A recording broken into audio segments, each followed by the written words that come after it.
ஒரு ஊரில் ஒரு மன்னர் இருந்தார். அந்த ஊரில் அடிக்கடி சேவல் சண்டை நடக்கிறது வழக்கம்.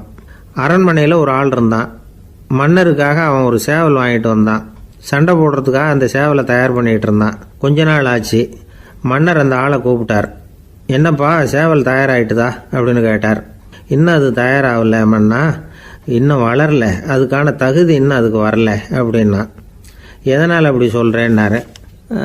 கோபம் ரொம்ப கடுமையாக இருக்குது அப்படின்னா. சரி அப்படின்னு விட்டுட்டார். மறுபடியும் கொஞ்ச நாள் ஆச்சு. இப்போ எப்படி நிலைமை, சேவல் தயாரா அப்படின்னார். இன்னும் இல்லை அரசே, மற்ற சேவல் எங்கேயாவது கூவுற சத்தம் கேட்டால் உடனே இது பரபரப்பாயிடுது. பக்கத்தில் ஒரு சேவலின் நிழலை கண்டா கூட இது பரபரப்பாயிடுது அப்படின்னா. சரி இன்னும் கொஞ்ச நாள் ஆகட்டும்னு விட்டுட்டார். கொஞ்ச நாள் ஆச்சு. இப்போ மறுபடியும் விசாரித்தார். இன்னும் நம்ம சேவலுக்கு அந்த தகுதி வரலமன்னா, போராட்ட உணர்வு அதுக்கு இன்னும் இருந்துக்கிட்டு தான் இருக்குது. உள்ளே மெதுவாக தான் எரிய ஆரம்பிச்சிருக்குது போராட்ட உணர்வு. அப்படி இருக்கக்கூடாது, அது பற்றி எரிய வேண்டாமா அப்படின்னா. இன்னும் கொஞ்ச நாள் ஆச்சு. இப்போ எப்படின்னு கேட்டார். இப்போ அவன் சொன்னான், மன்னா கிட்டத்தட்ட அது போருக்கு தயாராகிட்டுது அப்படின்னு நினைக்கிறேன்னா. எதனால் அப்படி சொல்கிற அப்படின்னு கேட்டார். மற்ற சேவலின் குரலை கேட்டால் அது அசைகிறதே இல்லை, ஒரு பொம்மை மாதிரி ஆயிடுது. அதுக்கு உள்ள ஒரு நுட்பமான விழிப்புணர்வு வந்துட்டுது. அதனால் அது அமைதியாக இருக்குது, மௌனமாக இருக்குது. இனிமேல் அதுக்கு இணையான சேவலே கிடையாது. வெற்றி பெற அது போராட வேண்டிய அவசியமே இல்லை. அதை பார்த்த உடனே எதிரி சேவல்கள் பயந்துட்டு ஓடி போடும் அப்படின்னு சொன்னானான்.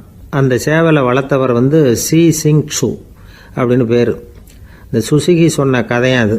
ஞானிகள் என்ன சொல்கிறாங்க தெரியுமா?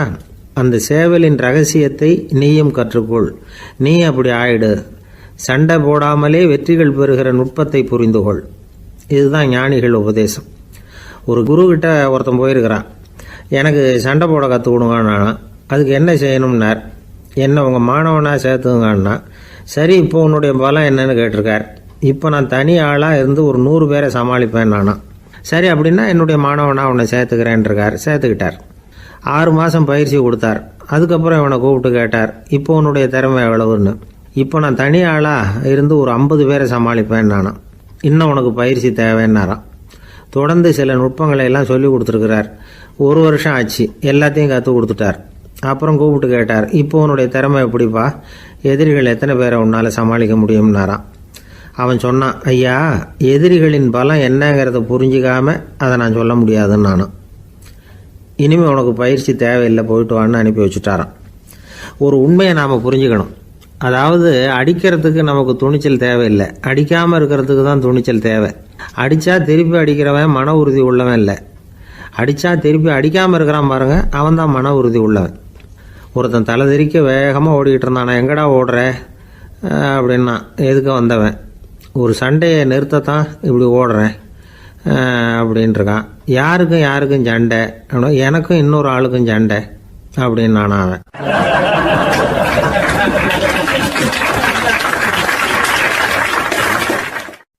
எது ரொம்பவும் கஷ்டமான காரியம் அப்படின்னு கேட்டார் ஒருத்தர். ஒருத்தருக்கு ஒருத்தர் சண்டை போடாமல் இருக்கிறது தான் ரொம்ப கஷ்டமான காரியம் அப்படின்னு தோணுது. ஒரு நாட்டுக்கும் இன்னொரு நாட்டுக்கும் சண்டை, நாட்டுக்குள்ளேயே ஒரு குரூப்புக்கும் இன்னொரு குரூப்புக்கும் சண்டை. ஏன் சண்டை போட்டுக்கிறீங்கன்னு கேட்டு பாருங்கள். நாங்கள் சமாதானத்துக்காக தான் சண்டை போட்டுக்கிறோம் அப்படிம்பாங்க. வாழறதுக்காக பிறந்த மனுஷன் லட்சியத்துக்காக உயிரை விட தயார் அப்படின்னு சொல்லிகிட்டு இருப்பான். அப்படி உயிரை விடுறவங்கள நாமளும் பாராட்டுவோம். ஆனால் ஒன்றும் இல்லாத விஷயங்களுக்கெல்லாம் சண்டை போடுறவங்களெல்லாம், அப்படிப்பட்டவங்களையும் சரி உயிரை விடுறவங்களையும் சரி என்னென்னு சொல்கிறது. யுத்தங்களாலேயும் சண்டைகளாலேயும் நாம் அடையிறது என்னங்கிறது ஒரு பக்கம் இருக்கட்டும், இழக்கிறது என்ன தெரியுமா? ஏராளமான உயிர்கள். ரத்தம் சிந்துறதுக்கு நான் தயார் அப்படின்னு மார்தட்டி சொல்லலாம். ஆனால் ரத்தம் சிந்தினா உயிர் காத்துக்கிட்டு இருக்க தயார் இல்லை. அதாவது உயிர் நமக்காக காத்துக்கிட்டு இருக்க தயார் இல்லை. இழக்கிற ரத்தத்தை ஈடுகட்டினா தான் உயிரை காப்பாற்ற முடியும். அதனால் இது சம்மந்தமாக ஆராய்ச்சி செய்கிற கட்டாயம் ஏற்பட்டு போச்சு. அதோட விளைவாக புதுசாக ஒன்றை கண்டுபிடிச்சிருக்கிறாங்க.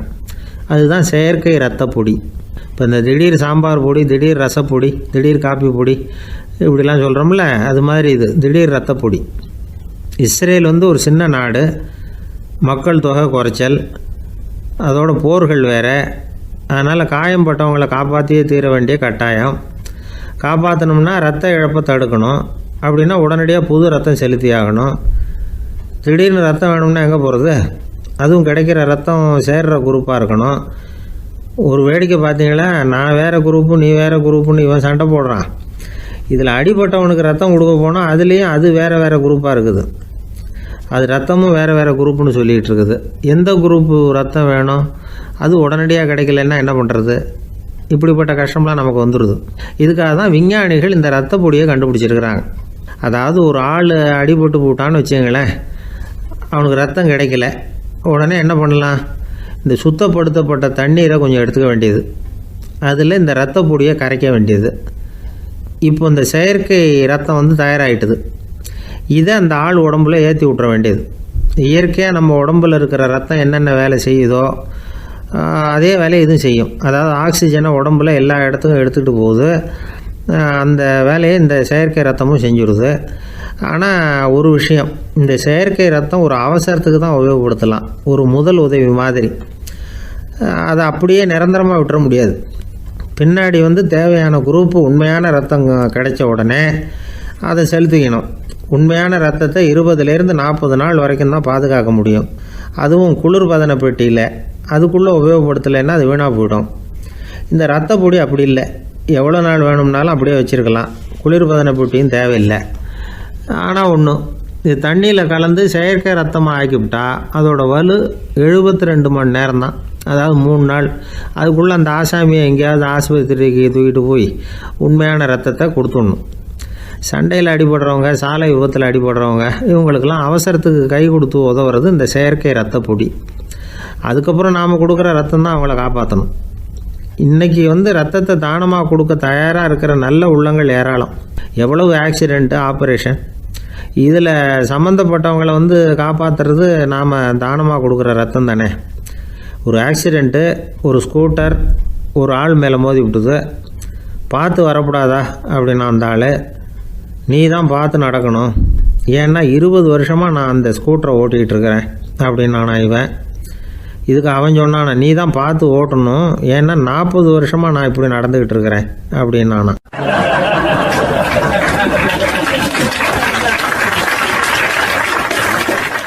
ஒருத்தர் அவசரமாக போய்கிட்டு இருந்தார். எங்கே போய்கிட்டு இருக்கீங்க அப்படின்னு கேட்டார் ஒரு பெரியவர். கடைக்கு போகிறேன் சார், சாமான் வாங்கிறதுக்கு அப்படின்னார். அங்கே போகிறதுக்கு முன்னாடி தெரிஞ்சிக்க வேண்டியதெல்லாம் தெரிஞ்சுக்கிட்டீங்களா அப்படின்னு கேட்டார் பெரியவர். கடைக்கு போய் காசை கொடுத்து ஒரு பொருளை வாங்கிட்டு வரப்போகிறோம், இதில் தெரிஞ்சிக்க வேண்டியது என்ன இருக்குது அப்படின்னார் அலட்சியமாக. இப்போ அந்த பெரியவர் பேச ஆரம்பித்தார். இந்த உலகத்தில் எந்த ஒரு செயலில் இறங்குறப்போவும் நாம் நல்லா ஆலோசனை பண்ண வேண்டிய விஷயம் 5 அப்படின்னார். உதாரணமாக, ஒருத்தன் கடைக்கு போய் ஏதோ ஒரு பொருளை வாங்கிட்டு வர போகிறான்னு வச்சுக்கோங்களேன். அப்போ கூட அவன் வந்து 5 விஷயங்களை பற்றி தெரிஞ்சுக்க வேண்டியிருக்குது அப்படிங்கிறார் அவர். முதல்ல அந்த பொருள் எப்படிப்பட்டது அப்படிங்கிறத தெரிஞ்சுக்கணும். 2வதா தன்னை பற்றியும் தெரிஞ்சுக்கணும். அப்போ தான் அந்த பொருள் தனக்கு தேவையா இல்லையா அப்படிங்கிறத புரிஞ்சுக்க முடியும். 3வதா தெரிஞ்சுக்க வேண்டியது ஒன்று இருக்குது. அது என்னன்னா, அந்த பொருளை அடையறதுக்கு வழி என்ன அப்படிங்கிறது தெரிஞ்சுக்கணும். அதாவது எவ்வளவு பணம் கொடுத்தா அது கிடைக்கும், இது மாதிரியான விஷயங்கள். 4வதா அந்த பொருளை அடையிறது மூலமாக நாம் அடையக்கூடிய பயன் என்ன அப்படிங்கிறதையும் உணரணும். 5வது அந்த பொருளை அடையிறதுல இருக்கக்கூடிய தடை எது அப்படிங்கிறதையும் நாம் தெரிஞ்சுக்கணும். பெரியவர் பேசுறது ஏதோ தத்துவம் மாதிரி தெரியுது இல்லையா? தத்துவம் தான். அதாவது இப்படி உலகியல் வாழ்க்கையில் சின்ன சின்ன விஷயங்கள்லேயே நாம் 5 விஷயங்களை தெரிஞ்சுக்க வேண்டி இருக்குது. அது ரொம்ப அவசியமாக இருக்குது. பேரின்ப நிலைன்னு சொல்கிறாங்கல்ல, அது மாதிரி பெரிய சமாச்சாரங்கள்லேயும் இந்த 5 விஷயங்களை நாம் தெரிஞ்சுக்க வேண்டியிருக்குது. அதுக்கு பேர் என்னன்னா அர்த்த பஞ்சகம். வைணவ சமயத்தில் அர்த்த பஞ்சகம்ங்கிறது ரொம்ப பெரிய விஷயம். கடைக்கு போகிறது மாதிரி கடவுளை பார்க்க போகிறப்போ நாம் 5 விஷயங்களை தெரிஞ்சுக்கணுமா. முதல்ல பரம்பொருள் அப்படிங்கிறது என்ன, அதோட தன்மைகள் என்ன, இதை தெரிஞ்சுக்கணும். இதுக்கு பேர் என்னன்னா பரமாத்ம ஸ்வரூபம் அப்படின்னு பேர். 2வது நாம யாரு, நம்மோட தன்மை என்ன அப்படிங்கிறத தெரிஞ்சுக்கணும். நான் யாருன்னு எனக்கே தெரியலங்கிறப்போ இதை நான் சொல்கிறேன்னு இது என்னுடையதுன்னு சொல்கிறது தப்பு தானே. அப்புறம் 3வது விஷயம், பரம்பொருளை நாம் அடையிறதுக்கு வழி எது, இதை தெரிஞ்சுக்கணும். இது வந்து உபாய ஸ்வரூபம் அப்படின்னு பேர். 4வது விஷயம், நாம் அடைய வேண்டிய பயன்கள் என்ன அப்படிங்கிறது தெரிஞ்சுக்கிறது. இதுக்கு புருஷார்த்தம் அப்படின்னு பேர். 5வது, அந்த பயனை அடைய விடாமல் தடுக்கிற தடைகள் யாவை அப்படிங்கிறது தெரிஞ்சுக்கிறது. இது விரோதி ஸ்வரூபம். இதைத்தான் தடையியல் அப்படின்னு சொல்றாங்க. அதாவது பரமாத்மாவை பற்றிய அறிவு, ஜீவாத்மாவை பற்றிய அறிவு, உபாயம் பற்றிய அறிவு, புருஷார்த்தம் பற்றிய அறிவு, இந்த 4 அறிவுக்கும் எதிரடையா, அதாவது அதையெல்லாம் தப்பா புரிஞ்சுக்கிறதால உண்டாகக்கூடிய அறிவு விரோதி ஸ்வரூபம். என்ன இது தகவல்ல ஏதாவது கதை சொல்லுவீங்கன்னு பார்த்தா ஏதோ தத்துவம் பேசிட்டு இருக்கிறீங்களே அப்படின்னு நினைக்கலாம். இதுவும் தெரிஞ்சுக்க வேண்டிய ஒரு பெரிய விஷயம்தான். காதில் போட்டு வச்சா எப்போவாவது உபயோகப்படும். என்னுடைய நண்பர் ஒருத்தர் ஒரு நாள் என்கிட்ட சொன்னார், சார், அடுத்த மாதம் தஞ்சாவூரில் ஒரு கல்யாணம், போகிறதா வேண்டாமா அப்படின்னு ஒரே குழப்பமா இருக்கு அப்படின்னார். நான் உடனே இந்த அர்த்த பஞ்சக உபதேசம் பண்ண ஆரம்பித்தேன். அவர் எல்லாத்தையும் பொறுமையாக கேட்டுவிட்டு, சரி சார், நான் போகிறதுன்னு முடிவு பண்ணிவிட்டேன்னார். எப்படி இந்த முடிவுக்கு வந்தீங்க அப்படின்னு கேட்டேன். அவர் சொன்னார், சார், அந்த 2வது பாயிண்ட் ஒன்று சொன்னீங்களே, அதை புரிஞ்சுக்கிட்டதுக்கு அப்புறம்தான் இந்த முடிவுக்கு வந்தேன் அப்படின்னார். என்ன 2வது பாயிண்ட்டுன்னு? அதாவது தன்னை பற்றி புரிஞ்சுக்கணும் அப்படின்னு சொன்னீங்க. உடனே என்னை பற்றி புரிஞ்சுக்கிட்டேன், நான் யாருங்கிறது எனக்கு தெரிஞ்சுது, உடனே போகிறது தான் நல்லதுன்னு முடிவு பண்ணிவிட்டேன்னார். நீங்கள் யாருன்னு கேட்டேன். நான் தான் சார் அந்த கல்யாணத்தில் தாலி கட்ட வேண்டிய மாப்பிள்ளை அப்படின்னார்.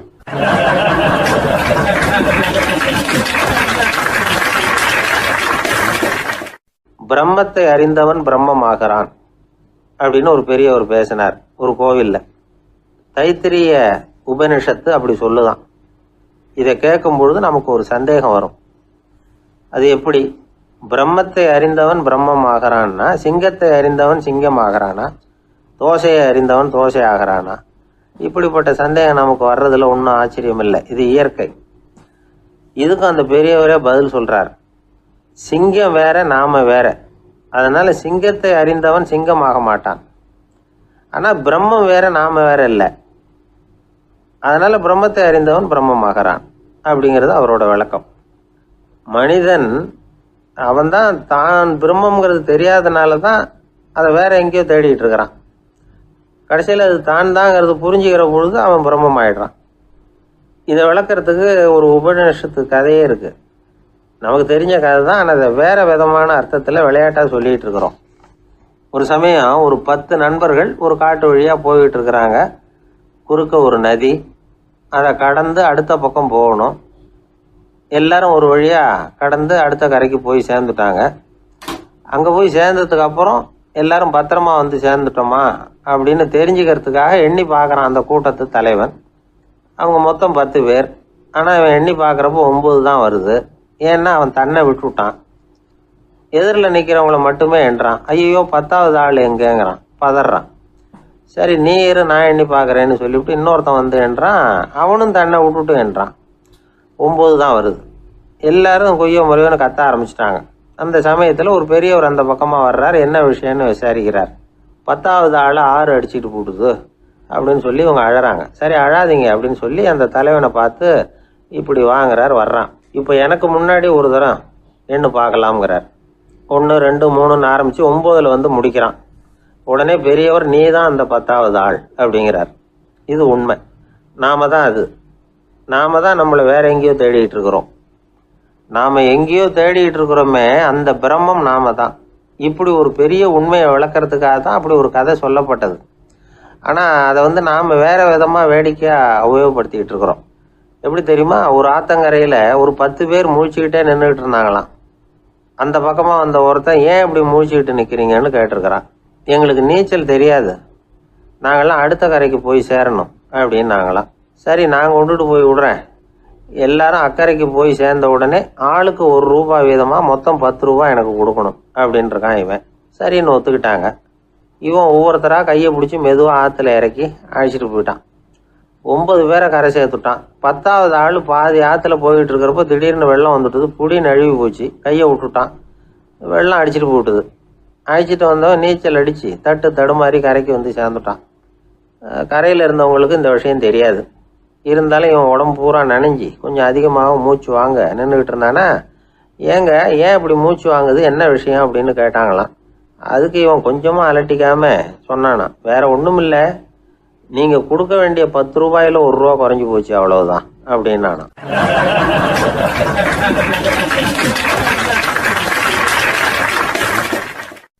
ஒரு ஊர்ல ஒரு ராஜா இருந்தார். அந்த ராஜாவுக்கு ஒரு புள்ள. அந்த புள்ளைக்கு விவரமே தெரியாது. அவன் ஒரு முட்டாளுங்கிறது எல்லாருக்கும் தெரியும். ஆனாலும் அவன் தான் அடுத்தபடியா ஆட்சிக்கு வர வேண்டியவன். ஆட்சி பொறுப்பை ஏற்க வேண்டிய ஒருத்தன் இப்படி இருந்தா என்ன பண்றது அப்படிங்கிறது எல்லாருக்கும் உள்ள கவலை. மன்னர் அமைச்சர்களை கூட்டினார், ஆலோசனை கேட்டார் என்ன பண்ணலாம்னு. இவனை இன்னொரு நாட்டு பல்கலைக்கழகத்துக்கு அனுப்பி பார்க்கலாம், அங்க போய் படிச்சுட்டு வரட்டும், நிறைய படிச்சுட்டு நல்ல ஞானத்தோட திரும்பி வரட்டும், அதுக்கப்புறம் பார்த்துக்கலாம் அப்படிங்கிறது அவங்க சொன்ன ஆலோசனை. மன்னருக்கும் அது சரின்னு தோணுச்சு. மகனை வெளி தேசத்துக்கு அனுப்பி வச்சார். இவனும் போனான், ஒரு பல்கலைக்கழகத்தில் சேர்ந்தான், நிறைய படித்தான்.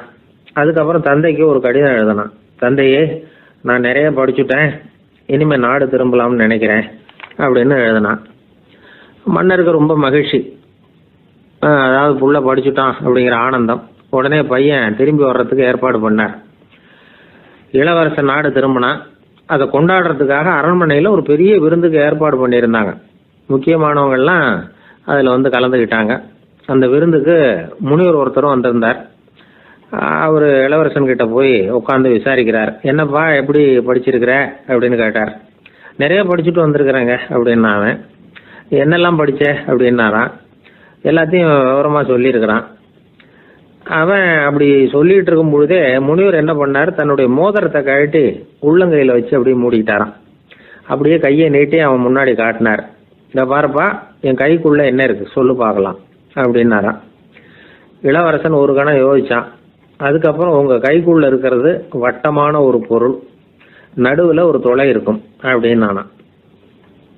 முனிவர் திகைச்சு போட்டார். பையன் பெரிய அறிவாளி ஆயிட்டான் போல இருக்க அப்படின்னு நினைச்சுட்டார். அதுக்கப்புறம் கேட்டார், சரி, என் கையில் இருக்கிறது வட்டமான பொருள், நடுவில் துளை இருக்குங்கிறத சொல்லிவிட்டேன், அதோட பேர் என்ன, அதை சொல்லு அப்படின்னாராம்.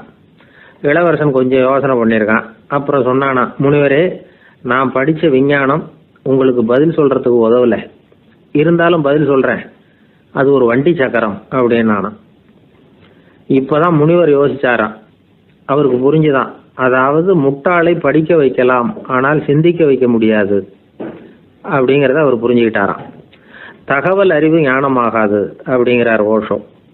ஏன்னா தகவல்கள் மாறுதலை ஏற்படுத்துறது இல்லை, ஆனால் ஞானம்ங்கிறது மாறுதலால் உண்டாகக்கூடிய ஒன்று. அதுதான் ரெண்டுக்கும் உள்ள வித்தியாசம். மனம் சரியான வழிக்கு வரணும், அதுக்கப்புறம் படிக்கிற கல்வி தான் உண்மையான கல்வி.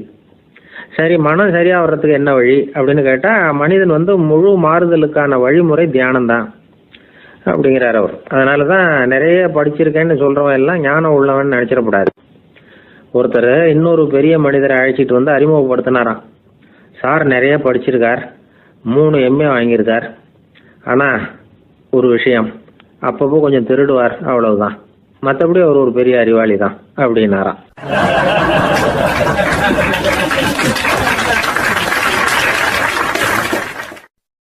வருஷம் செப்டம்பர் மாதம் 22ஆம் தேதி மதுரை மேலமாசி வீதியில் உள்ள ஒரு வீடு.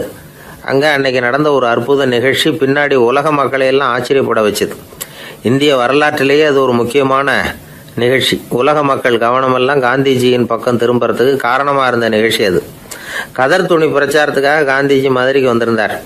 சென்னை துணி வணிகர் சங்கத்தின் துணைத் தலைவர் ஒருத்தர் இருந்தார், ராம்ஜி கல்யாண் சேட்ஜி. அவருடைய வீடு மதுரை மேலமாசி வீதியில் இருந்தது. அந்த வீட்டில் தான் காந்திஜி தங்கியிருந்தார்.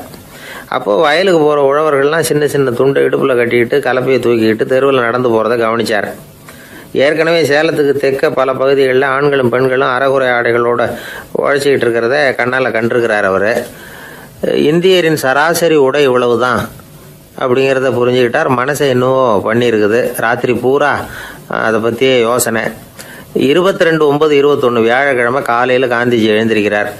அவர் கூட தங்கியிருந்தவங்களையெல்லாம் பார்த்து சொன்னார், இன்னையிலேருந்து அறையில் முழு அகலத்துண்டு தான் கட்டுவேன், குளிர் அதிகமாக உள்ள காலங்களில் மட்டும் போர்வை ஒன்றும் உபயோகப்படுத்துவேன், மற்றபடி மேலங்கியோ குல்லாவோ எதுவும் போட்டுக்க மாட்டேன், தற்காலிகமாக இந்த ஏற்பாட்டை 1 மாதத்துக்கு ஏற்றுக்குவேன், அதுக்கு பிறகு உசிதம் போல் எண்ணி பார்த்து முடிவு பண்ணுவேன் அப்படின்னார். அவருடைய குரல் உறுதியாக இருந்துதான். உடனே செயலில் இறங்கினார். தம்முடைய 10 முழ வேட்டி, மேலங்கி, உள் சட்டை, குல்லா எல்லாத்தையும் களைஞ்சார். வேட்டியிலிருந்து ஒரு 4 முழ துணியை எடுத்துக்கிட்டார். இதுக்கு உதவி செஞ்சவர் அன்னைக்கு விருதுநகரில் பிரபல தொண்டராக இருந்த பழனிக்குமார பிள்ளை. வெட்டி எடுத்த துண்டை நீள வாக்கில் ரெட்டையாக மடித்தார். அதை இடுப்பில் துண்டு மாதிரி கட்டிக்கிட்டார். தலையில் சின்ன உச்சி குடுமி, அறையில் சின்ன துண்டு. அண்ணல் காந்தி ஆண்டி கோலத்தில் காட்சி அளிக்கிறார்.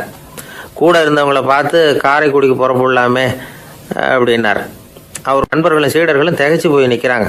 இந்த விரதம் நிரந்தரமாக ஆகிடுமோங்கிற பயம் அவங்களுக்கு. எப்படியோ இந்த விவரம் ராஜாஜிக்கு அன்னைக்கு பிரபலமாக விளங்கின தேசபக்தர் டாக்டர் TSS ராஜனுக்கு எட்டுச்சு. உடனே 2 பேரும் ஓடி வந்தாங்க. வேண்டாமே இந்த கோலம் அப்படின்னாங்க. காந்திஜி தன்னுடைய முடிவில் உறுதியாக இருந்தார். ராஜாஜி என்னென்னமோ வாதமெல்லாம் பண்ணி பார்த்தார். உங்களுடைய வாதத்துக்கு என்னால் பதில் சொல்ல முடியல, இருந்தாலும் நான் செய்கிறது தான் சரிங்கிறதுல எனக்கு சந்தேகம் இல்லை. இன்னைக்கு அதிகாலை 3 மணி இருக்கும். நான் ஓரளவு விழிச்சுக்கிட்டேன். அதாவது உறக்கமும் விழிப்புமா இருந்த நிலையில் எனக்கு இந்த எண்ணம் உண்டாச்சு. இது என்னுடைய அந்தராத்மாவின் ஆணை, அதை என்னால் மீற முடியாது அப்படின்னு சொல்லிவிட்டாராம் காந்திஜி. கதர் பிரச்சாரத்துக்காக காரைக்குடிக்கு கிளம்பினார். வாசலில் 4 மோட்டார் வண்டிகள் காத்துக்கிட்டு இருந்தது. வீதியில் 2 பக்கமும் ஜனங்கள். காந்திஜி இடுப்பு துணியோடு மோட்டார் வண்டியில் ஏறினார். நண்பர்களும் சீடர்களும் மக்களும் உடல் சிலிர்க்க அந்த காட்சியை பார்க்குறாங்க. மோட்டார் வண்டி நகர ஆரம்பிக்குது. எப்பேற்பட்ட காட்சி அது! சுக்கநாத பெருமானியே கூலி ஆளாக்கிய அப்படி ஆக்கி மண் சுமக்க வச்ச மதுரை இல்லையா? அந்த மதுரை தான் காந்திஜி துறவி கோலம் கொள்றதுக்கும் காரணமாக இருந்திருக்குது. இது இன்னைக்கு எத்தனை பேருக்கு தெரியும்? ஒரு தடவை காந்திஜி நேருவும் சுற்றுப்பயணம் செஞ்சாங்களாம். ஒரு இடத்துல நடந்து போயிட்டு இருக்கிறாங்க. குறுக்க ஒரு வாய்க்கால். நேரு என்ன பண்ணார் தெரியுமா? தன்னுடைய இளமை துடிப்பை காட்டுறதுக்காக கொஞ்சம் தூரம் பின்னாடி போய் அங்கேருந்து வேகமாக ஓடி வந்து அந்த வாய்க்காலை தாண்டினாராம். காந்திஜி அப்படி பண்ணலை. பக்கத்தில் இருந்த பாலம் வழியாக அந்த வாய்க்காலை கடந்து வந்தார். நேரு காந்திஜியை பார்த்து சிரிச்சுக்கிட்டே, என்ன மாதிரி நீங்களும் தாண்டி இருக்கலாமே அப்படின்னாராம். அதுக்கு காந்திஜி சிரிச்சுக்கிட்டே சொன்னாராம், 2 அடி முன்னேறதுக்காக 5 அடி பின்னாடி போகிறதா அப்படின்னாராம்.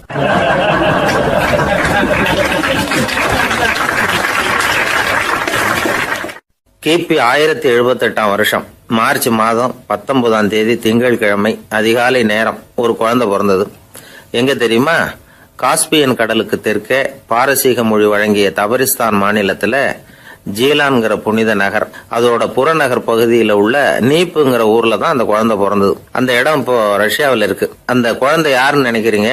அதுதான் முஹித்தீன் பெருமான், ஆன்மீக சாதனைகள் புரிந்த மகான் முஹித்தீன் ஆண்டகை. தன்னுடைய 18வது வயசுல உயர்கல்விக்காக ஜீலான் நகரத்தை விட்டு பகுதாத் நகரத்துக்கு புறப்பட்டு போறார். இளம் பிராயம் தானே, அதனால துணைக்கு ஒரு வர்த்தக கூட்டத்தோட சேர்ந்து போயிட்டு இருக்கிறார். ரொம்ப தூரம் போகணும். ஒவ்வொரு இடமா தங்கி தங்கி போயிட்டு இருக்கிறாங்க. ஒரு இடத்துல ஒரு கொள்ளை கூட்டம் பயங்கரமான ஆயுதங்களோட அவங்கள வழிமறிச்சுட்டுது. அந்த வர்த்தக கூட்டம் வச்சிருந்த பொருள்களை எல்லாம் அவங்க பறிச்சு விடுறாங்க. இவங்களும் பயந்துகிட்டு இருந்தது எல்லாத்தையும் அவங்க கிட்ட கொடுத்துட்றாங்க. முஹித்தீன் ஆண்டகை மட்டும் இதையெல்லாம் பார்த்துக்கிட்டு தனியா ஒதுங்கி நிற்கிறார். ஒரு 18 வயசு பையன் மட்டும் இப்படி தனியா அநாத சிறுவன் மாதிரி நின்றுட்டு இருக்கிறத அந்த கொள்ளை கூட்டத்தில் இருந்த ஒருத்தன் பார்க்கறான். கிட்ட நெருங்கி வர்றான். அலட்சியமாகவும் கிண்டலாகவும் உங்ககிட்ட ஏதாவது இருக்குதா அப்படின்னு கேட்கறான். இவங்கிட்ட என்ன இருக்க போகுது அப்படிங்கிற நம்பிக்கையில அவன் அப்படி கேட்கறான். உடனே இவரு, ஓ இருக்குதே, என்கிட்ட 40 தீனார் இருக்கு அப்படிங்கிறார். இப்படி சொல்லியும் அந்த கொள்ளைக்காரனுக்கு நம்பிக்கை வரல. என்னடா விளையாடாத, பொய் சொல்லாத, உண்மையை சொல்லு அப்படிங்கிறான் அவன். உண்மையை தான் சொல்றேன், என்கிட்ட 40 தீனார் இருக்கு அப்படிங்கிறார் இவர். எங்க வச்சிருக்கிற அப்படின்னு கேட்கறான். சட்டையின் விழாப்புறத்தில் உள்ள பகுதியில அதை வச்சு தச்சிருக்கிறாங்க அப்படின்னு உண்மையை சொல்றார். உடனே கொள்ளை கூட்ட தலைவன் அதை கத்தியால கீறிப்பார் அப்படின்னு உத்தரவு போடுறான். அந்த சட்டையை கிழிக்கிறாங்க. உள்ள இருந்து 40 பொற்காசுகளும் பொல பொலன்னு கீழே கொட்டுச்சு. அதை பார்த்த உடனே அந்த கொள்ளை கூட்ட தலைவன் மலைச்சு போய் நின்னுட்டான். காசை பார்த்துட்டு அவன் மலைச்சு போகல, பொய் பேசாத அந்த பையனோட நேர்மையை பார்த்துட்டு அவன் அப்படி நின்னான். மெதுவா அந்த பையன் கிட்ட வந்தான். ஏன்பா, நீ என்ன பணக்கார குடும்பமா அப்படின்னு கேட்டான். அப்படிலாம் இல்ல, எனக்கு அப்பா இல்ல, அம்மா மட்டும்தான் உண்டு. எங்க அப்பா எனக்குன்னு விட்டு போன சொத்தே இந்த 40 தீனார் தான் அப்படின்னாரு இவர். அப்படி இருந்துமா உண்மை பேசணும்னு ஆசைப்பட்டேன். என்கிட்ட ஒண்ணும் இல்லைன்னு ஒரு வார்த்தை சொன்ன உன்னை விட்டுருப்போமே அப்படின்னா அவன். அப்படி இல்லைங்க, நான் இறைவன் திருநாமத்தை அறியக்கூடிய கல்வி ஞானத்துக்காக இப்ப போயிட்டு இருக்கிறேன். இறைவன் திருநாமத்தை உச்சரிக்க வேண்டிய நாவால பொய் பேசக்கூடாதுன்னு எங்க அம்மா சொல்லியிருக்கிறாங்க. அதனால நான் எப்பவுமே பொய் சொல்ல மாட்டேன் அப்படின்னு என்னுடைய தாய்க்கு வாக்கு கொடுத்திருக்கிறேன் அப்படின்னார் அவர். முஹியத்தீன் பெருமான் வார்த்தைகளை கேட்ட அந்த கொள்ளையர்கள் மனம் திருந்தி நல்லவங்களா ஆயிடுறாங்க. அந்த கொள்ளையர் தலைவன் பிற்காலத்துல ஒரு பெரிய மகான் ஆயிடுறார். பெரியவர்கள் வாழ்க்கையில நடக்கிற இது மாதிரி சம்பவங்கள் தான் நாம நல்ல விதமா வாழறதுக்கு துணையா இருக்கும். அந்த காலத்துல கொள்ளையர்களே பெரியவங்க செயலை பார்த்து மனம் திருந்தி இருக்கிறாங்க. இந்த காலத்துல யார் இப்படி இருக்கிறா? இந்த காலத்துல மகான் ஒருத்தரை பார்த்தேன், எனக்கு வேண்டியப்பட்ட மகான். ஏங்க நீங்களும் மகான் ஆகிறதுக்கு முன்னாடி கொள்ளை அடிச்சுட்டு இருந்தீங்களா அப்படின்னு கேட்டேன். அவர் மெதுவா கண்ணை திறந்து என்ன நிமிந்து பார்த்தார். அப்படி இல்லப்பா, நான் கொள்ளை அடிக்கிறதுக்காகத்தான் மகானாவே ஆகி இருக்கிறேன் அப்படின்னு சொல்லிவிட்டு மறுபடியும் கண்ணை மூடிட்டார்.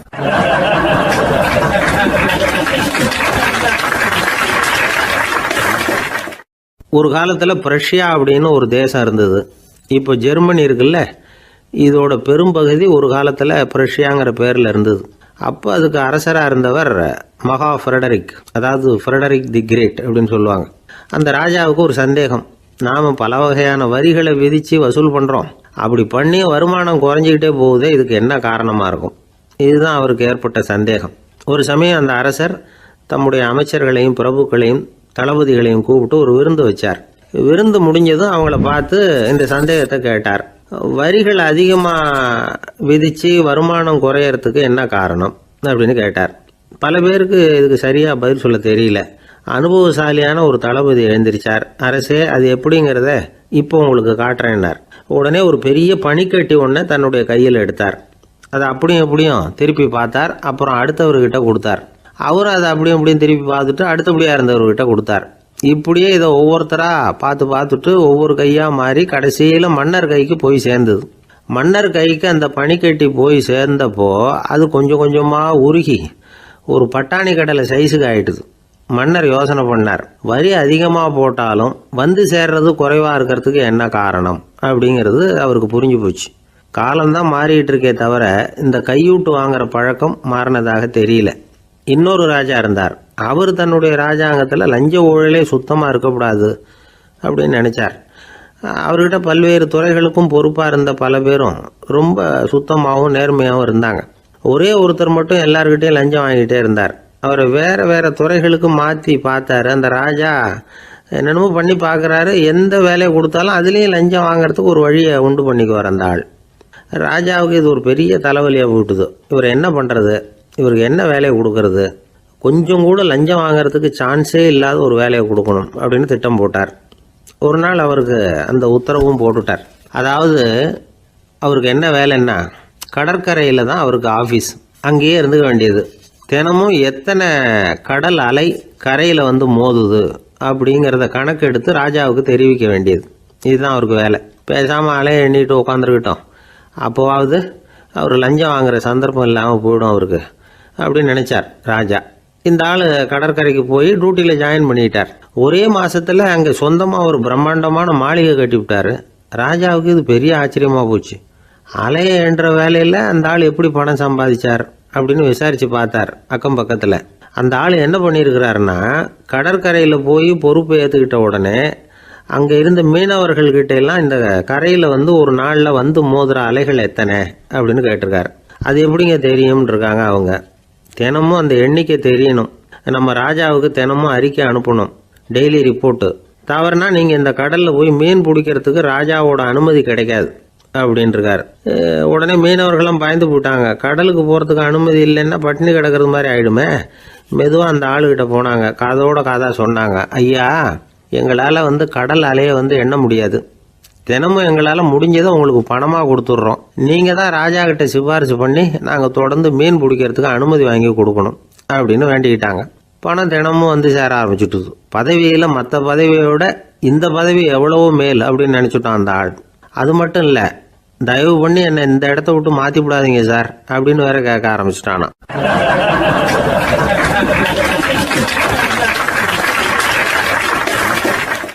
ஊருக்கு வெளியில் அமைதியான ஒரு இடம், அங்கே ஒரு ஆசிரமம், அங்கே ஒரு சாமியார். அவர் தினமும் நல்ல போதனைகள்லாம் செய்வார். பல பேர் போய் அங்கேயே சில நாள் தங்கி இருந்து அவர் சொல்கிற அறிவுரைகளை எல்லாம் கேட்டுக்கிட்டு வர்றது வழக்கம். ஒரு தடவை அவரை பார்த்துட்டு போகிறதுக்காக 3 வெளியூர் தம்பதிகள் வந்தாங்களாம். அந்த மடத்திலேயே சாப்பிட்டுக்கிட்டு தங்கி இருந்து அவங்களுடைய போதனைகளை கேட்டுக்கிட்டு போகணுங்கிறது அவங்க நோக்கம். காலையில் குளிச்சுட்டு பூஜையில் உட்காந்தார் அந்த சுவாமி. இவங்களும் குளிச்சுட்டு அந்த பூஜையை பார்க்கறதுக்காக அவர் முன்னாடி வந்து உட்காந்தாங்க. பூஜை ஆரம்பமாச்சு. சம்பிரதாயப்படி அது ரொம்ப நேரம் நடந்துக்கிட்டே இருக்குது. இவங்களுக்கு நல்ல பசி இருந்தாலும் இந்த நேரத்தில் அதை எப்படி வெளியில் காட்டிக்கிறது? பேசாமல் இருந்தாங்க. அந்த சுவாமி பூஜையை முடித்தார். அதுக்கப்புறம் பேச ஆரம்பித்தார். பேச்சு அருமையாக தான் இருந்தது, அமிர்தமாக தான் இருந்தது. இருந்தாலும் இவங்களுக்கு இருக்கிற வயிற்று பசி அதை சரியாக கவனிக்க விடலை. அந்த சுவாமியே இதை கவனிச்சதா தெரியல. இவங்களுக்கு மனசுக்குள்ள ஒரு எண்ணம், உள்ள சாப்பாடு தயாராகிட்டு இருக்கும் போல இருக்கு, இந்த பேச்சு முடிஞ்சது நம்மளை உள்ளே அழைச்சிட்டு போய் சாப்பாடு போடுவாங்கன்னு நினைக்கிறோம் அப்படின்னு இவங்களாம் நினச்சிக்கிட்டாங்க. ஆனால் சுவாமி இதை பற்றி எதுவுமே பேசலை, கண்டுக்கலை. ஒரு அம்மாவால் அதுக்கு மேலே சும்மா இருக்க முடியுமா? முடியல. சாப்பாட்டை கவனிக்கலாமா அப்படின்னு சொல்லி மெதுவாக ஆரம்பித்தாங்க. கவனிக்கலாமே அப்படின்னு உள்ளே அழைச்சிட்டு போனார் சுவாமி. இவங்க ரொம்ப அவசரமாக எழுந்திருச்சு உள்ளே ஓடினாங்க. அங்கே ஒரு மேஜை மேலே ஒரு கிண்ணம் மூடி இருந்தது. இதுதான் சாப்பாட்டு மேஜை போல இருக்கு, இங்கே சாப்பாடு வந்துடும் அப்படின்னு நினச்சாங்க. உடனே போய் சுற்றி உட்காந்துக்கிட்டாங்க. சுவாமி அந்த கிண்ணத்தை எடுத்து அந்த அம்மா கிட்ட கொடுத்தார். அவங்க அதை வாங்கி மூடியை திறந்து பார்க்குறாங்க. உள்ளே ஒரு சாவி இருக்குது. சரிதான், இது சமையலறை சாவி போல இருக்கு. அங்கே போய் அதை திறந்து சாப்பாட்டை நாமே எடுத்துக்கிட்டு வந்து இங்கே வச்சுக்கிட்டு சாப்பிடணும் போல இருக்கு அப்படின்னு நினச்சாங்க. சாவி இருக்கு இல்லையா, வாங்க பூட்டு நிறையா காட்டுறேன் அப்படின்னு சுவாமி அவங்கள அழைச்சிட்டு போனார், காட்டினார். இவங்க அந்த அறையை ரொம்ப ஆவலோடு திறந்தாங்க. உள்ளே பார்த்தா அங்கே அரிசி, பருப்பு, விதவிதமான காய்கறி எல்லாம் இருக்குது. சமையலுக்கு வேண்டிய மிளகாய், எண்ணெய், பால், தயிர், நெய் இப்படி எல்லாமே இருக்குது. அடுப்பு, விறகு, நெருப்பு போட்டி அது கூட அங்கே இருக்குது. சாப்பாடு தயாராக இருக்கும்னு நினச்சிக்கிட்டு போனால் இப்படி இருக்குதே அப்படின்னு சொல்லி அதை பார்த்ததும் ரொம்ப சோர்ந்து போட்டாங்க அவங்க. சுவாமி, என்ன இது சாப்பாடு இல்லையா அப்படின்னாங்க. அதுதான் சாப்பாட்டுக்கு வேண்டிய எல்லாம் இங்கே இருக்குதே. அடுப்பு மூட்டி நீங்கள் தான் அவங்கவுங்க ருசிக்கு தகுந்த மாதிரி சமைச்சிக்கணும். இந்த சன்னியாசிக்கு எப்படி சமைக்க தெரியும் அப்படின்னு கேட்டார் சுவாமி. சாப்பாடு தயாராக இருக்கும்னு நாங்கள் எதிர்பார்த்தோம் அப்படின்னாங்க. நீங்கள் இப்படி சொல்லுவீங்கன்னு நானும் எதிர்பார்த்தேன். இது வரைக்கும் நான் எவ்வளவோ தத்துவம்லாம் எடுத்து சொன்னேன். எல்லாத்தையும் விட இதுதான் அனுபவபூர்வமான தத்துவம். ஆண்டவன் நமக்கு நல்ல மனசை கொடுத்துருக்குறான், நல்ல வாய்ப்புகளையும் தந்திருக்கிறான், அதையெல்லாம் பயன்படுத்திக்கக்கூடிய மூளையையும் சிந்தனையையும் கொடுத்துருக்குறான். அதனால் அடுப்பை தான் நீங்கள் மூட்டணும். அடுப்பை நீங்கள் தான் மூட்டணும். உங்களுக்கு உகந்ததை நீங்கள் தான் சமைச்சு ருசித்து அனுபவிக்கணும். ஆண்டவனே அதை செஞ்சிகிட்டு இருக்க மாட்டான் அப்படின்னாராம் அந்த சுவாமி. நம்முடைய வாழ்க்கையில் பல நல்ல பலன்களை பெறறதுக்கு நாம் தான் முயற்சி பண்ணணும். அதுக்குரிய சூழ்நிலையை தான் ஆண்டவன் கொடுப்பானே தவிர அதை விளக்கிறதுக்காக தான் அந்த சுவாமி அப்படி செஞ்சு காட்டியிருக்கிறார். இது ஒரு பெரியவர் இப்படி ஒரு விளக்கம் கொடுத்தார். அதுக்கப்புறம் அந்த 3 தம்பதிகளும் தெளிவடைஞ்சுட்டாங்களாம். நாம் தெளிவடைகிறது எப்போங்கிறது தான் தெரியல அப்படின்னு பல பேர் இதை கேட்டுட்டு சொல்லிகிட்டு இருக்கிறாங்க. இந்த கதையை நம்முடைய நண்பர் ஒருத்தர்கிட்ட சொன்னேன். அந்த நண்பர் ரொம்ப சந்தோஷப்பட்டார். நீங்கள் சொல்கிறது கரெக்டு சார், ஆனால் நான் அதை விட ஒரு படி மேலே சார். எனக்கெல்லாம் அரிசி, பருப்பு இருக்கிற ரூம் எதுன்னு கையை காட்டிட்டா போதும். உடனே கிண்ணத்துலேருந்து சாவியை எடுத்து கொடுக்கணுங்கிற அவசியம்லாம் இல்லை எனக்கு. அப்புறம் எப்படி ரூமை திறந்துருவீங்க அப்படின்னு கேட்டேன். பூட்டை உடைச்சி திறந்துருவேன், அதுதான் எனக்கு பழக்கம் அப்படிங்கிறார்.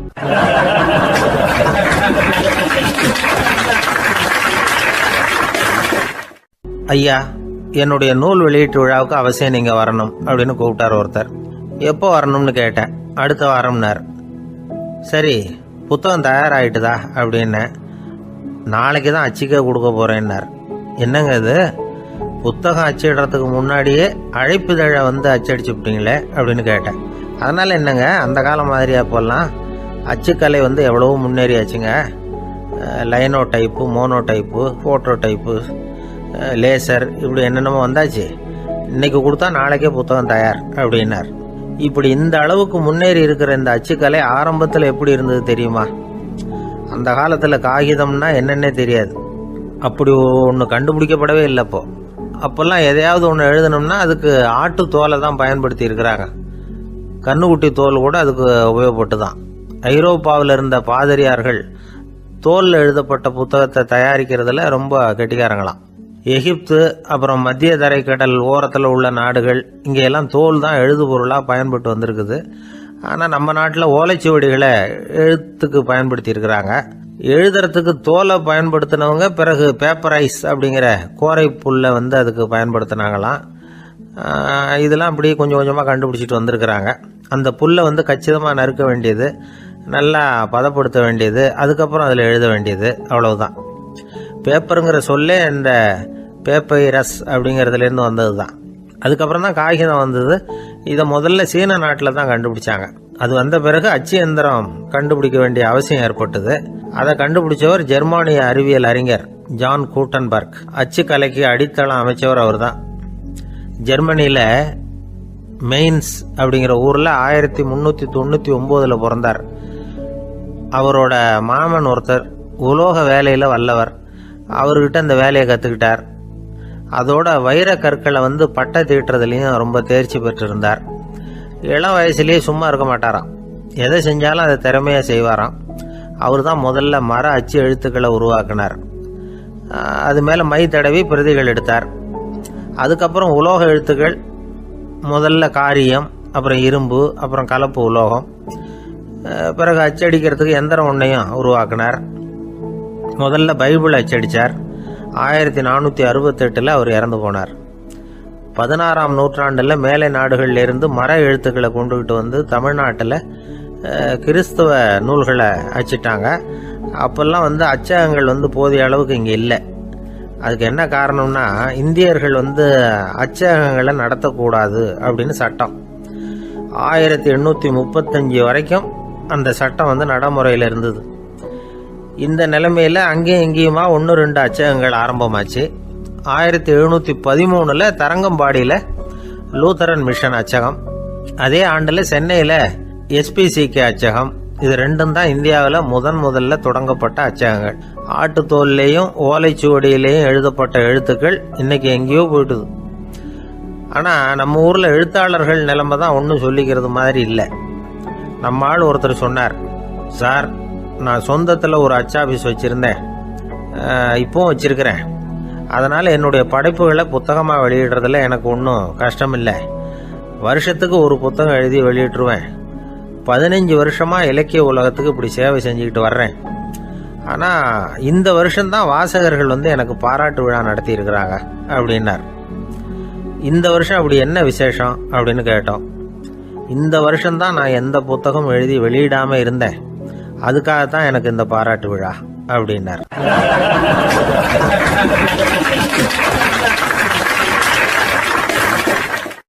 ஐயா, என்னுடைய நூல் வெளியீட்டு விழாவுக்கு அவசியம் நீங்கள் வரணும் அப்படின்னு கூப்பிட்டார் ஒருத்தர். எப்போ வரணும்னு கேட்டேன். அடுத்த வாரம்னார். சரி, புத்தகம் தயாராகிட்டுதா அப்படின்னேன். நாளைக்கு தான் அச்சிக்க கொடுக்க போகிறேன்னார். என்னங்க இது, புத்தகம் அச்சிடுறதுக்கு முன்னாடியே அழைப்புதழை வந்து அச்சடிச்சு விட்டீங்களே அப்படின்னு கேட்டேன். அதனால் என்னங்க, அந்த காலம் மாதிரி அப்போல்லாம் அச்சுக்கலை வந்து எவ்வளவோ முன்னேறியாச்சுங்க. Linotype, monotype, phototype, laser, இப்படி என்னென்னமோ வந்தாச்சு. இன்னைக்கு கொடுத்தா நாளைக்கே புத்தகம் தயார் அப்படின்னார். இப்படி இந்த அளவுக்கு முன்னேறி இருக்கிற இந்த அச்சுக்கலை ஆரம்பத்தில் எப்படி இருந்தது தெரியுமா? அந்த காலத்தில் காகிதம்னா என்னன்னே தெரியாது. அப்படி ஒன்று கண்டுபிடிக்கப்படவே இல்லை. அப்போல்லாம் எதையாவது ஒன்று எழுதணும்னா அதுக்கு ஆட்டு தோலை தான் பயன்படுத்தி இருக்கிறாங்க. கண்ணுக்குட்டி தோல் கூட அதுக்கு உபயோகப்பட்டு தான். ஐரோப்பாவில் இருந்த பாதிரியார்கள் தோலில் எழுதப்பட்ட புத்தகத்தை தயாரிக்கிறதுல ரொம்ப கெட்டிக்காரங்களாம். எகிப்து, அப்புறம் மத்திய தரைக்கடல் ஓரத்தில் உள்ள நாடுகள், இங்கே எல்லாம் தோல் தான் எழுதுபொருளாக பயன்பட்டு வந்திருக்குது. ஆனால் நம்ம நாட்டில் ஓலைச்சுவடிகளை எழுத்துக்கு பயன்படுத்தி இருக்கிறாங்க. எழுதுறதுக்கு தோலை பயன்படுத்தினவங்க பிறகு பேப்பரைஸ் அப்படிங்கிற கோரை புல்லை வந்து அதுக்கு பயன்படுத்தினாங்களாம். இதெல்லாம் அப்படி கொஞ்சம் கொஞ்சமாக கண்டுபிடிச்சிட்டு வந்திருக்கிறாங்க. அந்த புல்லை வந்து கச்சிதமாக நறுக்க வேண்டியது, நல்லா பதப்படுத்த வேண்டியது, அதுக்கப்புறம் அதில் எழுத வேண்டியது, அவ்வளவுதான். பேப்பருங்கிற சொல்லே இந்த பேப்பைரஸ் அப்படிங்கிறதுலேருந்து வந்தது தான். அதுக்கப்புறம் தான் காகிதம் வந்தது. இதை முதல்ல சீன நாட்டில் தான் கண்டுபிடிச்சாங்க. அது வந்த பிறகு அச்சு எந்திரம் கண்டுபிடிக்க வேண்டிய அவசியம் ஏற்பட்டது. அதை கண்டுபிடிச்சவர் ஜெர்மானிய அறிவியல் அறிஞர் ஜான் கூட்டன்பர்க். அச்சு கலைக்கு அடித்தளம் அமைச்சவர் அவர் தான். ஜெர்மனியில் மெயின்ஸ் அப்படிங்கிற ஊரில் 1399 பிறந்தார். அவரோட மாமன் ஒருத்தர் உலோக வேலையில் வல்லவர். அவர்கிட்ட அந்த வேலையை கற்றுக்கிட்டார். அதோட வைர கற்களை வந்து பட்டை தீட்டுறதுலையும் ரொம்ப தேர்ச்சி பெற்றிருந்தார். இளம் வயசுலேயே சும்மா இருக்க மாட்டாராம். எதை செஞ்சாலும் அதை திறமையாக செய்வாராம். அவர் தான் முதல்ல மர அச்சு எழுத்துக்களை உருவாக்கினார். அது மேலே மை தடவி பிரதிகள் எடுத்தார். அதுக்கப்புறம் உலோக எழுத்துக்கள், முதல்ல காரியம், அப்புறம் இரும்பு, அப்புறம் கலப்பு உலோகம், பிறகு அச்சடிக்கிறதுக்கு எந்திரம் ஒன்றையும் உருவாக்கினார். முதல்ல பைபிள் அச்சடித்தார். 1468 அவர் இறந்து போனார். 16ஆம் நூற்றாண்டில் மேலை நாடுகளிலிருந்து மர எழுத்துக்களை கொண்டுகிட்டு வந்து தமிழ்நாட்டில் கிறிஸ்துவ நூல்களை அச்சிட்டாங்க. அப்போல்லாம் அச்சகங்கள் போதிய அளவுக்கு இங்கே இல்லை. அதுக்கு என்ன காரணம்னா, இந்தியர்கள் அச்சகங்களை நடத்தக்கூடாது அப்படின்னு சட்டம். 1835 வரைக்கும் அந்த சட்டம் நடைமுறையில் இருந்தது. இந்த நிலைமையில் அங்கேயும் இங்கேயுமா 1-2 அச்சகங்கள் ஆரம்பமாச்சு. 1713 தரங்கம்பாடியில் லூத்தரன் மிஷன் அச்சகம், அதே ஆண்டில் சென்னையில் எஸ்பிசிகே அச்சகம். இது ரெண்டும் தான் இந்தியாவில் முதல்ல தொடங்கப்பட்ட அச்சகங்கள். ஆட்டுத்தோல்லையும் ஓலைச்சுவடியிலையும் எழுதப்பட்ட எழுத்துக்கள் இன்னைக்கு எங்கேயோ போயிட்டுது. ஆனால் நம்ம ஊரில் எழுத்தாளர்கள் நிலைமை தான் ஒன்றும் சொல்லிக்கிறது மாதிரி இல்லை. நம்ம ஆள் ஒருத்தர் சொன்னார், சார் நான் சொந்தத்தில் ஒரு அச்சாபீஸ் வச்சுருந்தேன், இப்போவும் வச்சுருக்கிறேன். அதனால் என்னுடைய படைப்புகளை புத்தகமாக வெளியிடுறதில் எனக்கு ஒன்றும் கஷ்டம் இல்லை. வருஷத்துக்கு ஒரு புத்தகம் எழுதி வெளியிட்டுருவேன். 15 வருஷமாக இலக்கிய உலகத்துக்கு இப்படி சேவை செஞ்சுக்கிட்டு வர்றேன். ஆனால் இந்த வருஷம்தான் வாசகர்கள் எனக்கு பாராட்டு விழா நடத்தி இருக்கிறாங்க அப்படின்னார். இந்த வருஷம் அப்படி என்ன விசேஷம் அப்படின்னு கேட்டோம். இந்த வருஷம்தான் நான் எந்த புத்தகம் எழுதி வெளியிடாமல் இருந்தேன், அதுக்காகத்தான் எனக்கு இந்த பாராட்டு விழா அப்படின்னார்.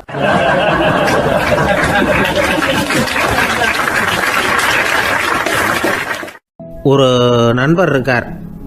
எப்போ பார்த்தாலும் கையில் ஒரு புத்தகம் இருக்கும். புத்தகம் இல்லாமல் எங்கேயும் புறப்பட மாட்டார். எதுக்காக இப்படி எடுத்துகிட்டு போகிறீங்க அப்படின்னு கேட்டால், எனக்கு இது ஒரு நல்ல நண்பன் மாதிரி. இந்த காலத்தில் எங்கே போனாலும் காத்திருக்க வேண்டியிருக்கு. அது மாதிரி சமயத்தில் நான் நண்பன் கூட பேசிக்கிட்டு இருப்பேன் அப்படிம்பாரான். ஒருத்தர் ஒரு பெரிய அரச பதவியில் இருந்தார். அவர் பதவியிலேருந்து இறங்க வேண்டிய சூழ்நிலை.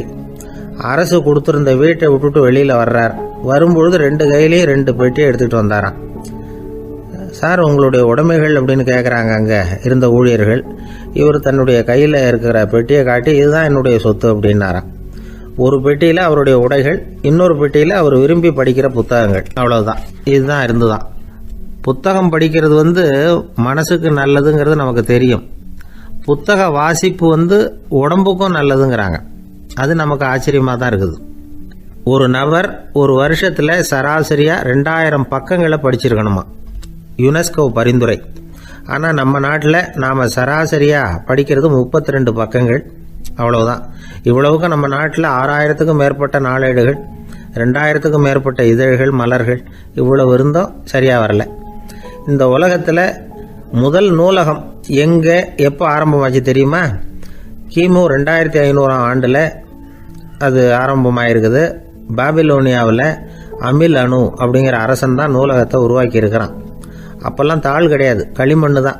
களிமண் பலகைகளில் எழுதி அது தொகுத்து அப்படியே நூலாக்கி அதை நூலகத்தில் வச்சுருப்பாங்களாம்.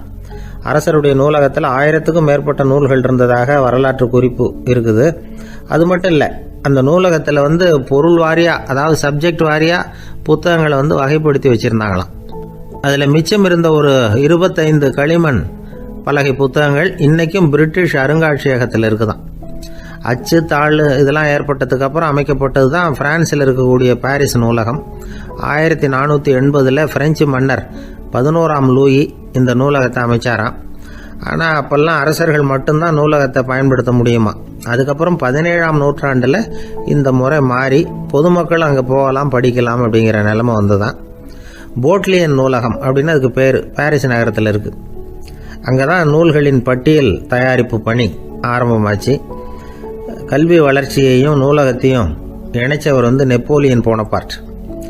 முன்பணம் செலுத்தி புத்தகத்தை படிக்கிற முறையையும் அவர் தான் கொண்டுட்டு வந்தாராம். மக்கள்கிட்ட வசூலிக்கிற வரியின் ஒரு பகுதியை நூலகத்துக்கு பயன்படுத்தினவரும் அவர் தானா. நெப்போலியன் நூலகத்தில் உலகத்தில் உள்ள எல்லா மொழி நூல்களும் இருக்குதான். அங்கே ஒரு தமிழ் நூலும் இருந்திருக்குது.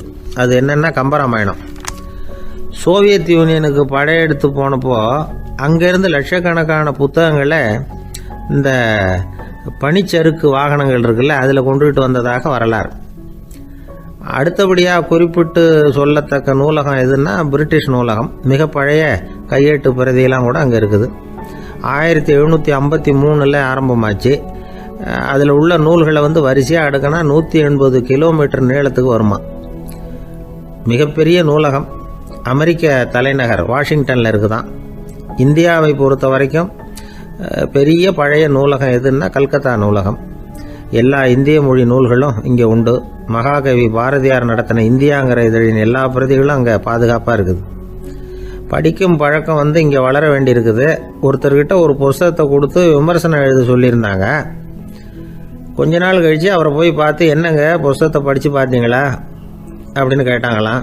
இதுக்கு அவர் சொல்லியிருக்கிறார், இன்னும் நான் படித்து பார்க்கலிங்க, இப்போ தானே விமர்சனமே எழுதி முடிச்சிருக்கிறேன், இனிமே தான் படிக்கணும் அப்படின்னாராம்.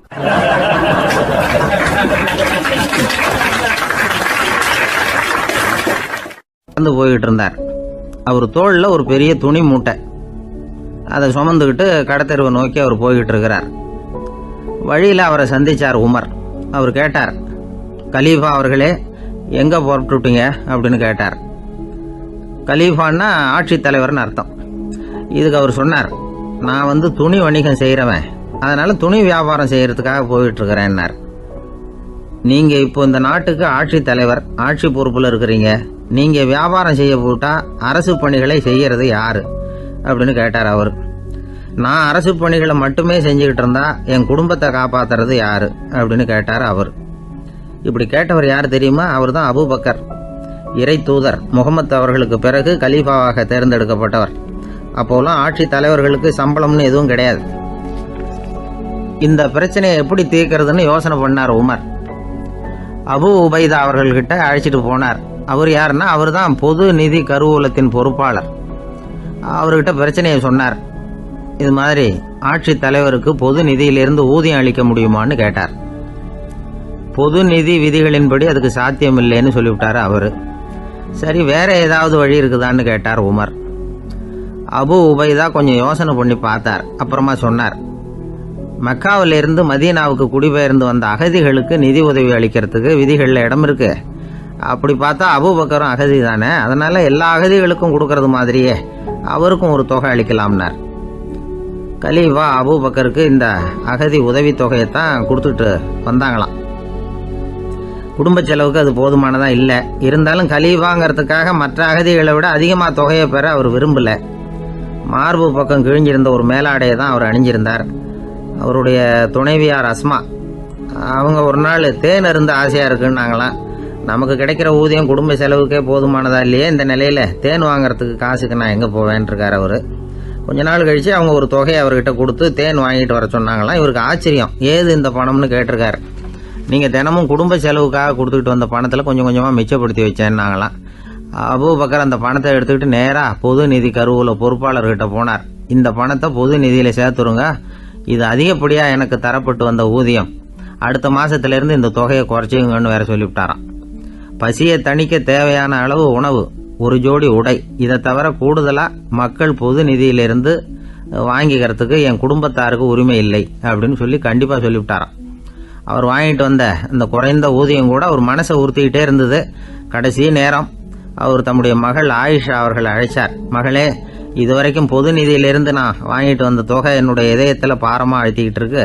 என் தோட்டத்தை விற்று அதில் வர்ற பணத்திலிருந்து நான் இதுவரைக்கும் வாங்கிட்டு வந்த ஊதிய தொகையை கணக்கு போட்டு பொது நிதியில் சேர்த்துடு அப்படின்னாராம். பதவி ஏற்கிறதுக்கு முன்னாடி தன்கிட்ட இருந்ததை விட இப்போ கூடுதலாக என்ன சொத்து இருக்குன்னு பார்த்துருக்கார். ஒரு ஒட்டகம், ஒரு கோப்பை, ஒரு பணியாள். இதையும் அடுத்தபடியாக கலீஃபாவா வர்றவர்கிட்ட ஒப்படைச்சிருங்க அப்படின்னு விட்டாராம். அதே மாதிரி அடுத்து வந்த உமர்கிட்ட ஒப்படைச்சாங்க. அப்போ உமர் சொன்னாராம், அபூபக்கரே, இந்த முன்மாதிரியால் உங்களுக்கு பிறகு இந்த ஆட்சி பொறுப்பை ஏற்கிறவர்களை பெரும் நெருக்கடிக்கு ஆளாகி விட்டீங்க அப்படின்னு சொல்லி ரொம்ப கண் கலங்கினாராம். கடைசியாக அபூபக்கர் தன்னுடைய குடும்பத்தாருக்கு விட்டு சென்ற சொத்து ஒரு படுக்கை விரிப்பு, ஒரு போர்வை, அவ்வளவுதான். இது சிந்திக்க வேண்டிய ஒரு செய்தி. ஒரு ஊரில் ஒரு மன்னர் இருந்தாராம். அமைச்சர் அவர்கிட்ட சொன்னாராம், மன்னா, நம்ம ராஜ்யத்தில் இனிமே லஞ்ச ஊழலே இருக்காதுன்னாராம். ஆஹா, அப்படின்னா ஊழல் பேர் வழிகளையெல்லாம் நாடு கடத்தியாச்சா அப்படின்னு கேட்டிருக்காரு மன்னர். இதுக்கு அவரு, அப்படி இல்லைங்க, இனிமே கொடுக்கறதுக்கு ஜனங்கள்கிட்ட பணமே இல்லை அப்படின்னாராம்.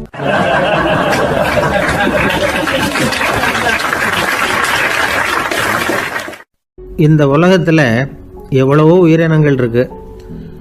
ஒவ்வொன்றும் ஒவ்வொரு விதமாக சண்டை போடுது. இப்போ 2 மாடு சண்டை போட்டுக்குதுன்னு வச்சுக்கோங்க, என்ன பண்ணும்? 2 முட்டிக்கும். அதுக்கு சண்டை போடுறதுக்கு ஆயுதமாக உபயோகப்படுறது அதோட கொம்பு. 2 சேவல் சண்டை போட்டுக்குதுன்னு வச்சுக்கோங்க, அதுக்கு ஆயுதமாக உபயோகப்படுறது அதோட கால் நகம். காலால் தான் அது ஒன்றோட ஒன்று சண்டை போட்டுக்கும். ஆனால் 2 மனுஷன் சண்டை போட்டுக்கிறான்னு வச்சுக்கோங்க, இவன் இன்னதை தான் ஆயுதமாக உபயோகப்படுத்துவான்னு குறிப்பிட்டு சொல்ல முடியாது. கல்லை எடுப்பான், கத்தி எடுப்பான், துப்பாக்கி எடுப்பான், என்ன வேணாலும் பண்ணுவான். வாயால் திட்டுவான், கையால் அடிப்பான், காலால் உதைப்பான், சகலகலா வல்லவன். விலங்குகள்லாம் பொதுவாக வாயை சாப்பிட்றதுக்கு மட்டும்தான் உபயோகப்படுத்துது. ஆனால் இவனுக்கு சாப்பிட்றதுக்கும் அதுதான், சாப்பிட்டு விட்டு திட்டுறதுக்கும் அதுதான். ஆனால் ஒரு விஷயத்தில் மட்டும் கெட்டிக்கிறேன். அதாவது நாம் சண்டை போட்டுக்கிட்டாலும் பரவாயில்லை, கோழிகள் சண்டை போடாமல் இருக்கணும் அப்படின்னு ஆசைப்படுறான். எதுக்காக? கோழிகள் சண்டை போடாமல் இருந்தால் நிறைய முட்டைகள் போடுமா, அதுக்காக தான் இந்த அக்கறை. கோழி பண்ணை வச்சிருக்கிறவங்களுக்கு இது ஒரு பெரிய பிரச்சனை. அதாவது பண்ணையில் இருக்கிற கோழிகளுக்குள்ளே அடிக்கடி சண்டை வந்துடும். அதனால் முட்டை உற்பத்தி குறைஞ்சிரும். சரி, இதுக்கு என்ன பண்ணுறது? பண்ணையில் போய் உட்காந்துக்கிட்டு தினமும் பஞ்சாயத்து பேசிகிட்டு இருக்க முடியுமா? அமெரிக்காவில் கோழி பண்ணை வச்சிருக்கிற ஒருத்தர் இதை பற்றி யோசனை பண்ணி பார்த்தாராம். ஒரு வழியையும் கண்டுபிடிச்சிருக்கார். கோழிக்கெல்லாம் மூக்கு கண்ணாடி மாட்டி விட்டுட்டோம்னா அது சண்டை போடுற குணம் குறைஞ்சிரும், முட்டை அதிகமாகிடும்.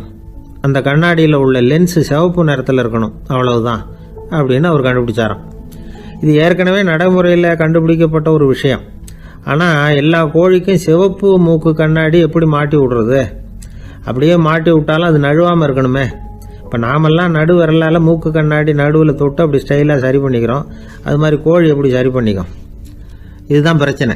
இதுக்கு அவர் என்ன வழி கண்டுபிடிச்சாருன்னா, கோழிக்கெல்லாம் மூக்கு கண்ணாடிக்கு பதிலாக விழியொட்டு வில்லைகள், கான்டாக்ட் லென்ஸ், அதை பொருத்தி விட்டா என்ன அப்படின்னு யோசனை பண்ணார். அதே மாதிரி பண்ணார்.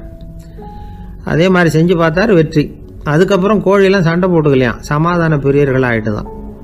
கோழிகளுக்கு இயல்பாகவே சண்டை போடுற குணம் உண்டு. ஆனால் அதோட கண்ணுக்கு பார்க்குற பொருள்லாம் ரோஜா நிறத்துலையோ அல்லது இன்னும் சொல்ல போனால் அழுத்தமான சிவப்பு நிறத்துலையோ தெரிஞ்சதுன்னா சண்டை போடுற குணம் குறைஞ்சிருதான். அந்த சமயத்தில் அது அதிகமாகவும் முட்டையிட ஆரம்பிச்சுடுதான். அதே நேரத்தில் இறை எடுக்கிறத கூட குறைச்சிக்குதான். இது ஏன் இப்படி பண்ணுதுங்கிறது விஞ்ஞானிகளுக்கு இன்னமும் புரியலையா.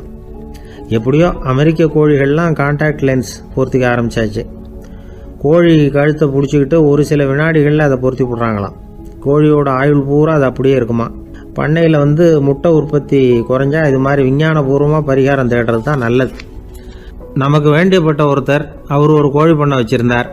அந்த பண்ணையில் பாதி கோழி திடீர்னு செத்து போச்சு. உடனே ஒரு கால்நடை மருத்துவர்கிட்ட போக வேண்டியது தானே. அங்கே போகல. உள்ளூரில் மந்திரம் பண்ணிகிட்டு இருந்த ஒரு சாமியார்கிட்ட போனார். அவர் காலில் விழுந்தார். சாமி, என் பண்ணையில் பாதி கோழி செத்து போட்டுதுன்னார். சாமியார் யோசனை பண்ணார்.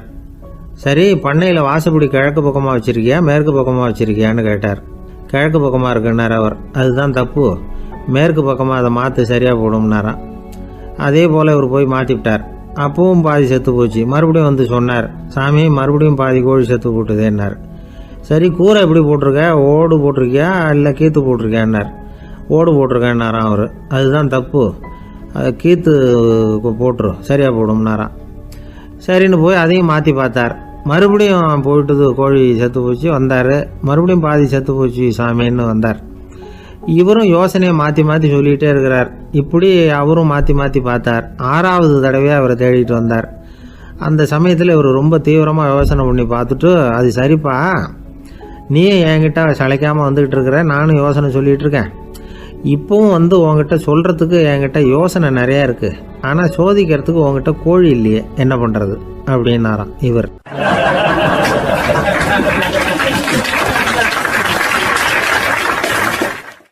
இந்த உலகத்தில் எல்லாருக்கும் மகிழ்ச்சி தரக்கூடிய ஒரு பொருள் எது? இது ஒரு முக்கியமான கேள்வி. இந்த கேள்விக்கு பொருத்தமான ஒரு பதிலை உங்களால் சொல்ல முடியுமா? அதாவது கொஞ்சம் யோசித்து பார்த்தா பணம்னு சொல்லலாமா? இப்போ கையில் காசு இல்லாதவங்ககிட்ட ஒரு 10 ரூபாயை கொடுத்தா அது அவனுக்கு சந்தோஷத்தை கொடுக்கும். ஏற்கனவே வருமான வரி பிரச்சனையில் சிக்கி இருக்கிறவர்கிட்ட இன்னும் கொஞ்சம் பணம் இந்தாங்கன்னு சொல்லி கொடுத்தோம்னா அது அவருக்கு சங்கடத்தை தான் கொடுக்கும். அதனால் அந்த கேள்விக்கு பணங்கிறது பொருத்தமான பதிலாக இருக்க முடியாது. கேள்வி என்னன்னா, இந்த உலகத்தில் எல்லாருக்கும் மகிழ்ச்சி தரக்கூடிய ஒரு பொருள் எது? சரி, இனிப்புன்னு சொல்லலாமா? ஏன்னா எல்லாருக்கும் இனிக்க தானே செய்யும். அதுலேயும் ஒரு சிக்கல் இருக்குது. சர்க்கரை வியாதிகாரங்களுக்கு அது என்ன சந்தோஷத்தையா கொடுக்கும்? ஆக எல்லாருக்கும் வேறுபாடு எதுவும் இல்லாமல் மகிழ்ச்சியை கொடுக்கக்கூடியது வேற ஏதோ ஒன்று இருக்குது. அது என்னன்னு கண்டுபிடிக்கணும். அதுதான் இன்றைக்கி தகவல். இப்போ அதை கண்டுபிடிக்கணும்னா இந்த கதையை கேட்கணும். அது என்ன கதைன்னா, ஒரு ஊரில் ஒரு ராஜா இருந்தார். அவருக்கும் இதே சந்தேகம் வந்துட்டுது. அதாவது எல்லாருக்கும் இன்பம் தரக்கூடிய பொருள் எது அப்படின்னு. இதுக்கு பதில் தெரிஞ்சுக்கிறதுக்கு ஆசைப்பட்டார். சரி, அதுக்கு என்ன செய்யலாம்னு யோசனை பண்ணார். நாட்டு மக்களுக்கு பகிரங்கமாக ஒரு அறிவிப்பு கொடுத்தார். நம்ம நாட்டு மக்கள் இன்பம் தரக்கூடிய பொருள் எதுன்னு நினைக்கிறாங்களோ அதை கொண்டுகிட்டு வந்து அரண்மனையில் உள்ள கண்காட்சி மண்டபத்தில் வைக்கலாம். அப்படி அவங்க வைக்கிற பொருள்களில் எது எல்லாருக்கும் இன்பம் தரக்கூடியதாக இருக்குமோ அதை வச்சவருக்கு 1000 பொற்காசுகள் பரிசு அப்படின்னு அறிவிப்பு கொடுத்துட்டார். ஜனங்கள் இந்த அறிவிப்பை கேட்டாங்க. அதுக்கப்புறம் சும்மா இருப்பாங்களா? 1000 பொற்காசுன்னா சும்மாவா? அவங்க கையில் என்னென்ன கிடைச்சதோ அதையெல்லாம் கொண்டாந்து அரண்மனை காட்சி மண்டபத்தில் வச்சுட்டாங்க. அதுக்கப்புறமா ராஜா அங்கே வந்தார். ஒவ்வொன்றா பார்த்துக்கிட்டே வந்தார். முதல்ல ஒரு குயில் இருந்தது, இனிமையாக பாடக்கூடிய குயில். இந்த குயிலோட இன்னிசை எல்லாருக்கும் இன்பம் தரக்கூடியது தான். இருந்தாலும் காது கேட்காதவங்களுக்கு இந்த இசை எப்படி இன்பம் தர முடியும்? அதனால் இது சரியில்லைன்னு விட்டார். அடுத்தபடியாக போனார். அங்கே என்ன வச்சுருக்குறாங்கன்னு பார்த்தா ஒரு அழகான மயில் அங்கே தோகை விரித்து ஆடிக்கிட்டு இருக்குது. இந்த மயிலோட ஆட்டம் மனசுக்கு இன்பம் தரக்கூடியது தான். இருந்தாலும் பார்வை இல்லாதவங்க இந்த ஆட்டத்தை பார்த்து ரசிக்க முடியுமா? முடியாது. அதனால் இதுவும் சரியில்லை அப்படின்னு சொல்லிவிட்டார். அதுக்கு அடுத்தபடியாக போனார். பல வகையான இனிப்பு பண்டங்களை வச்சுருந்தாங்க. பார்த்தார், வயசானவங்களுக்கும் நோயாளிகளுக்கும் இது இன்பம் தராது, துன்பம் தான் கொடுக்கும் அப்படின்னார். இப்படி ஒவ்வொன்றா பார்த்துக்கிட்டே போகிறார். அழகான மலர்கள், கனிகள், ஓவியங்கள் எதுவுமே பொருத்தமாக தெரியல. சகல பேருக்கும் இன்பம் தரக்கூடிய வகையில் எதுவும் இல்லை. கடைசியாக வந்தார். அங்கே ஒரு களிமண் பொம்மை இருந்தது. அது என்ன பொம்மை தெரியுமா? பசியால் வாடி இருக்கிற ஒருத்தருக்கு ஒரு அம்மா இனிமையாக பேசிக்கிட்டு சோறு போடுறது மாதிரி அந்த பொம்மையை செஞ்சுருந்தாங்க. அதுக்கு கீழே அன்பு அப்படின்னு எழுதியிருந்ததுதான். ராஜா பளிச்சுன்னு ஒரு முடிவுக்கு வந்தார். அந்த பொம்மையை செஞ்ச சிற்பியை வரவழைச்சார், பரிசு கொடுத்தார். அன்பு ஒன்று தான் எல்லாருக்கும் இன்பம் அளிக்கக்கூடிய பொருள். காது கேட்காதவங்களும் அதை கேட்க முடியும், பார்வை இல்லாதவங்களும் அதை பார்க்க முடியும், குழந்தைகளும் அதை உணர முடியும் அப்படின்னு அதுக்கு விளக்கம் கொடுத்தார் அந்த மன்னர். இந்த உலகத்தில் எல்லாருக்கும் மகிழ்ச்சி தரக்கூடிய ஒரு பொருள் அன்பு தான். அதை புரிஞ்சுக்கிட்டு தான் சில கணவன்மார்கள் மனைவி பேரில் ரொம்ப அன்பை காட்டிக்கிறது வழக்கம். ஒரு வீட்டு வாசப்படி பக்கமாக மழைக்கு ஒதுங்கினார் ஒருத்தர். மழை தூரிக்கிட்டு இருந்தது, இருட்டு நேரம். அந்த வீட்டில் இருந்தவர், இன்னைக்கு ராத்திரி வேணும்னா இங்கேயே தங்கிட்டு காலையில் போங்க அப்படின்னார். உடனே இவர் சொன்னார், ரொம்ப நன்றிங்க, ஒரு 10 நிமிஷத்தில் இதை வந்துவிடுறேன் அப்படின்னு சொல்லிவிட்டு எங்கேயோ ஓடினார். 10 நிமிஷம் கழித்து திரும்பி வந்தார். ஆமாம், எங்கே போயிட்டு வந்தீங்கன்னு கேட்டார் வீட்டில் இருந்தவர். நேராக